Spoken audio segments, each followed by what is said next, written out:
Енді бір нәрсе болуы мүмкін, болмауы мүмкін. Болуы үшін соның болуына қатысты болған іс-әрекеттерді жасау керек. Себебі дейміз. Себебі бар. Егер сіз соның себептерінің барлығын жасап, егер қолыңыздан келетін нәрсе болса, одан кейін сол нәрсенің болуын үміт ететін болсаңыз, бұл үмітіңіз дұрыс. Үмітіңіз дұрыс үміт болып табылады. Ал егер ешқандай себебін қарастырмадыңыз, қолыңыздан келіп тұрған іс-әрекетті жасамадыңыз, одан кейін сол нәрсенің, яғни ешқандай себептерін жасамастан болуын үміт етсеңіз, бұл үміт деп аталмайды. Бұны имамдарымыз ақмақтық және әт-тәмәнни алаллахил әмәни дейді. Пайғамбар саллаллаху алейхи ва саллям хадисінде келгендей, орынсыз қиялдау, армандау болып табылады. Енді осыған мысал келтіріп кетсек, жалпы бұл дүние ақиретке егін егетін, былайша айтқанда, біздің не дейміз, полямыз, егін егетін жеріміз. Адамның жүрегі жер, егін егетін жеріңіз, иман дәніңіз егетін. Бұл дүние ақиретке егін егетін орын болып табылады. Егін егетін жеріңіз бұл сіздің жүрегіңіз. Егетін дәніңіз бұл иман. Егетін дәніңіз бұл иманыңыз жүрегіңіздегі. Енді дәнді еккеннен кейін күту керек, күтімін жасау керек, суын суару керек, суын беру керек уақытында. Шыққаннан кейін оны сол малдың басып кетуінен, тағы да басқа сол нәрселерден сақтау керек. Жанына қосылып арам шөптер, тікендер шықса, ол нәрселерден тазалау керек.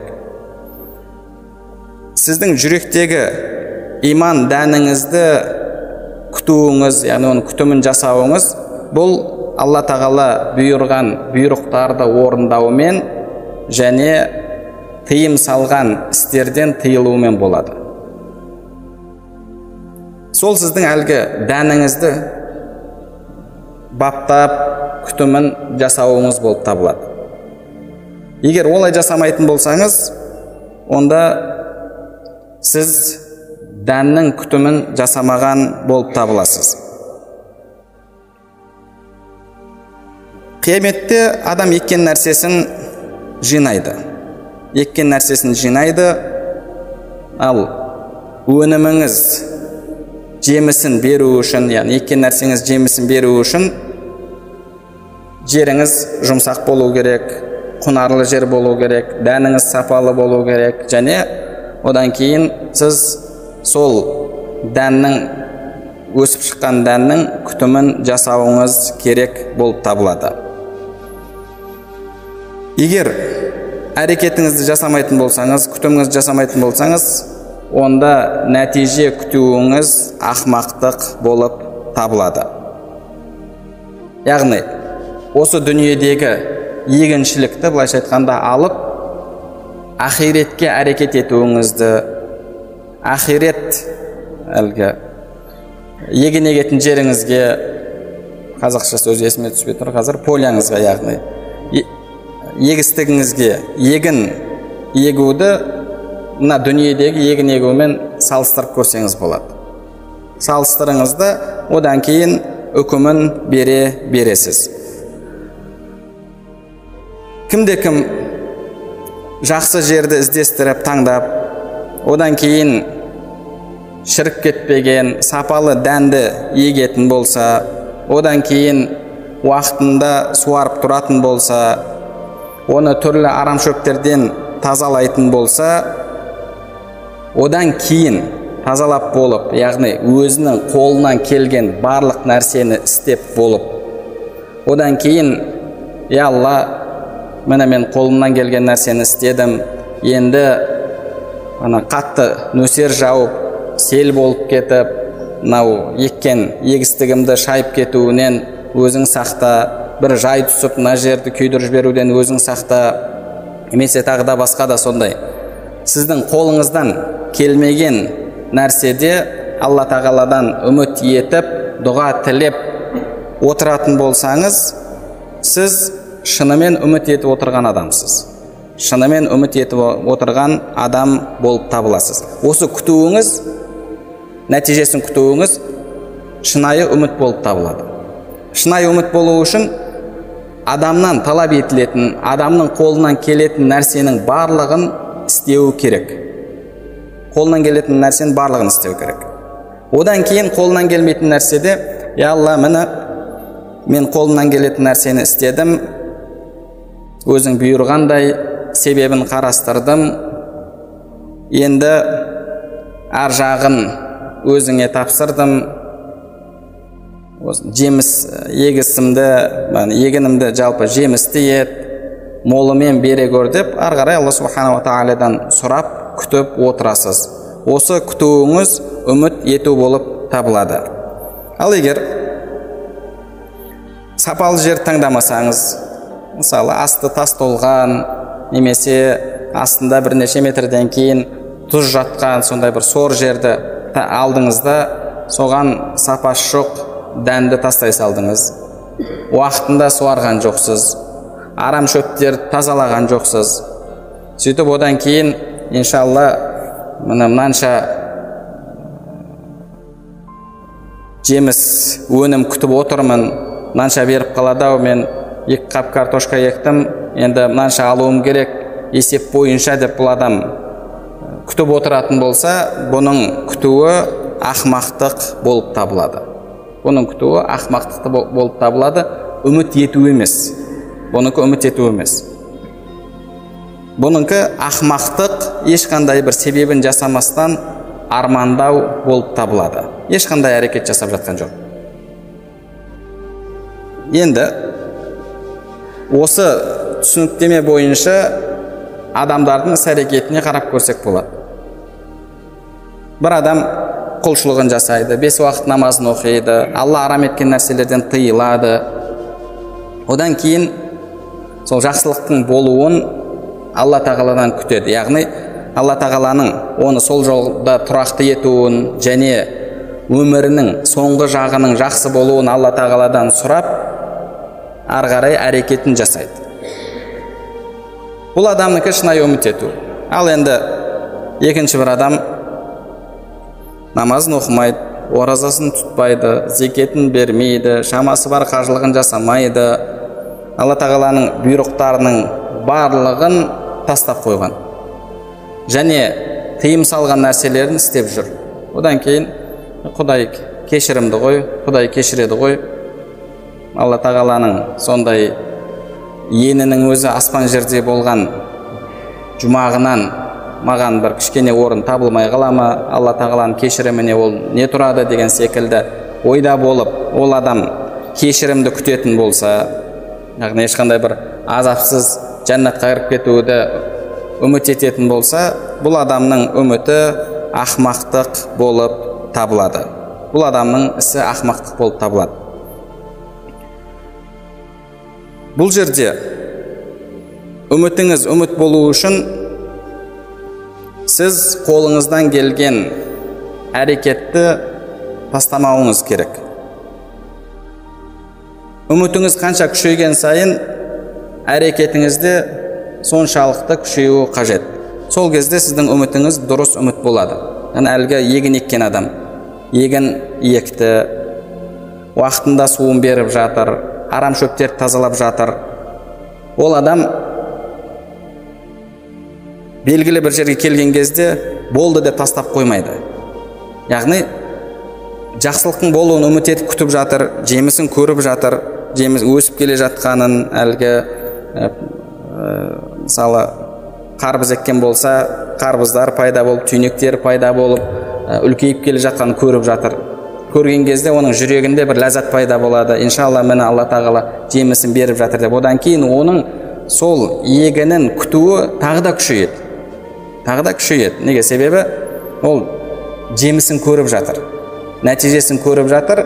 Ол енді деп тастап қоймайды ешқашан. Соңына дейін сол жемісті үзіп алғанша ол өзінің қолынан келген әрекетті жасайды.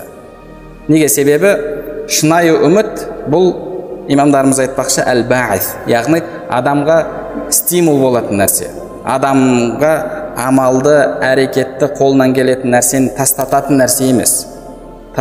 нәрсе емес, керісінше адамды құлшындыратын, қолынан келген іс-әрекетті жасауда ширақтандыратын нәрсе.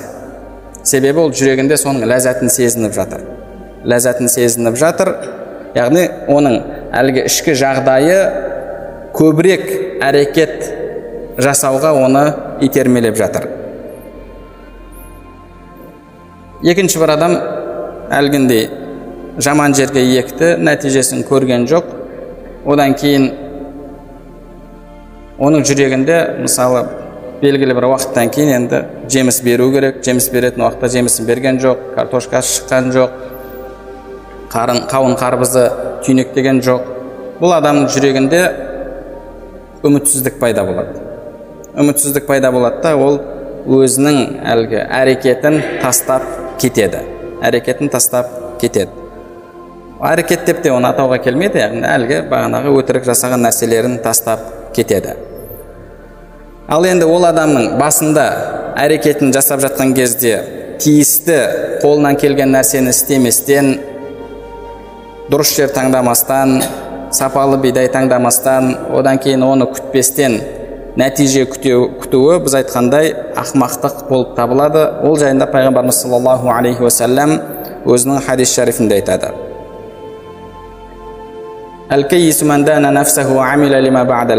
Ақыл иесі бұл өзінің бір кемшіліктерін іздеп және өлімнен кейінгіге әрекет еткен, амал еткен адам. Ал ақмақ адам болса,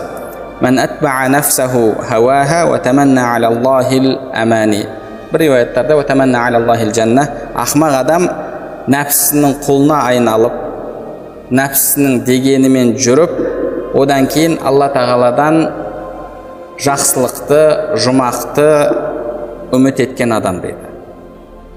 Неге? Себебі бұл ешқандай әрекетін жасап жатқан жоқ. Ешқандай әрекетін жасамастан жақсылықты үміт етіп жатыр. Пайғамбарымыз саллаллаху алейхи вассалам оны әл-ахмақ, яғни ақмақ, ақыл иесі орнында болмаған адам дейді. Алла субханаху ва тағала Құран кәрімде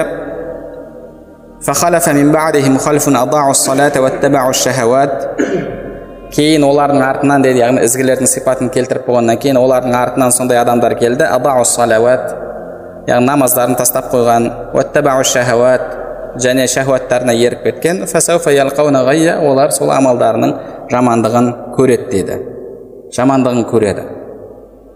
Ол дұрыс жерге дән екпеді ме, одан кейін дәнін күтпеді ме, онда оның нәтижесін көреді. Нәтижесі егінсіз қалу. Сол секілді Алла субханаху ва тағала айтып жатыр: намазын тастап қойған, шахуатына еріп кеткен адам, ол ертең сол ісінің жамандығын көреді, жамандығын кезіктіреді. Алла субханаху ва тағала ондай адамдар жайында тағы да айтады: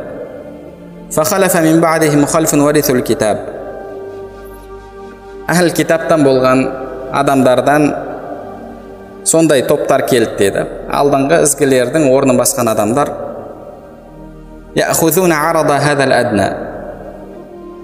Төмен болған, яғни осы дүниенің нәрселерін, нәпсісіне жаққан нәрселерді алады. Яғни нәпсісіне ереді, нәпсісінің қалағанымен жүреді.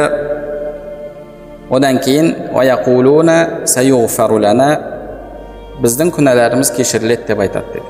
Күнәләріміз кешіріледі деп айтады дейді. Яғни бұлар әлгі ақмақтыққа салынып, ешқандай себебін жасамастан, одан кейін Алла тағаладан кешірімін, мейірімін, жұмағын күтіп отырған адам. Алла субханаху ва тағала Кахф сүресінде Сахибул бустан, яғни бау бақшаның иесі жайында бізге айтып берді. Екі адамның өзара сөйлескенін, диалогын бізге Алла субханала тағала Құранда баяндап берді. Бірінің жағдайы нашар, бірінің жағдайы жақсы. Сол жағдай жақсы бау бақшалары, яғни гектар жерлері бар, ол жерде неше түрлі ағаштар егулі, жемісін беріп жатыр, ол оны алып жылына тонналап экспортқа жіберіп жатыр, пайдасы түсіп жатыр. Сол адам жайында Алла субханала тағала айтады: وَدَخَلَ جَنَّتَهُ وَهُوَ ظَالِمٌ لِنَفْسِهِ. Өзіне зұлымдық жасаған халде, яғни Аллаға шүкіршілігі жоқ, құлшылығы жоқ, күнәларды істеп жүр. قَالَ مَا أَظُنُّ أَن تَبِيدَ هَذِهِ أَبَدًا. Бұл бау бақшамның бір жай түсіп, бір жаманшылық болып құрып кетеді деп ойламаймын деді. Бау бақшам құрып кетеді, жоқ болып кетеді деп ойламаймын. Яғни ол сенімді, сондай болды. Менің бағанағы бизнесім аяққа тұрып алды, калияға түсіп алды, болды. Енді бұдан кейін ары қарай тек қана пайда түсе береді. Себебі мен әлгі басындағы сондай бір кезеңдерден өтіп кеттім, болды. Былайша айтқанда бизнестің гиганты болып алдым. Болды, маған ешқандай еш нәрсе қиын емес. Мына жақта мына болып жатса, екінші жақта тағы басқасы бар деген секілді осындай көзқараста Алла субханала тағала айтады. Одан кейін ол ары қарай айтады: وَمَا أَظُنُّ السَّاعَةَ قَائِمَةً. Қиямет болады деп ойламаймын деді. وَلَئِن رُدِدتُّ إِلَى رَبِّي. Қиямет бола қалып, мен Алланың алдына баратын болсам, لَأَجِدَنَّ خَيْرًا مِنْهَا مُنْقَلَبًا. Мен ол жақта, бұл жақтан да, бұл дүниедегі жағдайымнан да жақсы жағдайда, жақсы күйде боламын деп айтады. Яғни ешқандай іс-әрекеті жоқ, амалы жоқ, бірақ қияметке барсам, бұл дүниеде қалай өмір сүрсем, ол дүниеде маған тура сондай подход болады деп ойлайды. Бұл дүниеде мені күтеді бәрі, басына көтеріп жүреді, байеке дейді, басқа дейді. Ақиретте де бұл дүниені ақиретпен салыстырып жатыр. Немесе ақиретті бұл дүниемен салыстырып жатыр. Бұл дүниеде қалай болса, ол дүниеде солай болады деп ойлап жатыр. Алла субханала тағала Құран кәрімде кәпірлердің сөзін келтіреді ғой. وَقَالُوا مَا لَنَا لَا نَرَى رِجَالًا كُنَّا نَعُدُّهُمْ مِنَ الْأَشْرَارِ. Сондай қоғамдағы ең низкий слой, ең төменгі дәрежедегі адамдар қайда? Неге оларды көрмейміз бұл жақта деп айтады дейді. Яғни олардың ойынша тозақта Сәлман, Сухайб ар-Руми, Аммар ибн Ясир, тағы да басқа сол секілді, яғни кедей адамдар болады, ал байлар бұл дүниеде жақсы болғанда, ертең ақиретте де жақсы болады деп ойлайды. Алла субханала тағала Нух алейхиссаламның қауымының да сөзін келтіреді: «Ану'мину лака ваттаба'ака ал-арзалун». Біз қалайша саған иман келтіреміз, сенің жаныңда өңшең бейшаралар ғой деді. Өңшең бейшара дымы жоқтар саған еріп жүр ғой, біз қалай ереміз дейді. Яғни олар Алла тағаладан да былайша айтқанда особый подход күтеді. Бұл дүниеде қалай болсам, ертең ақиретте де маған солай болады деген сөзді айтады. Алла субханала тағала оның осы сөзін жаман сөз ретінде Құранда келтіріп жатыр. Яғни Аллаға иман келтіріп, құлшылығын жасап, күнәлардан тыйылған адам Алла тағаладан жақсылығын, жұмағын үміт етуге лайық адам болып табылады. Алланың сол нығметті толықтырып беруін үміт етуге лайық адам болып табылады. Нығметтің толық болуы бұл Пайғамбар саллаллаху келгенде тамамун ни'ма духулул жанна, немесе Али радиаллаху анхудан келгенде тамамун ни'ма духулул жанна, нығметтің толық болуы бұл жәннатқа кірумен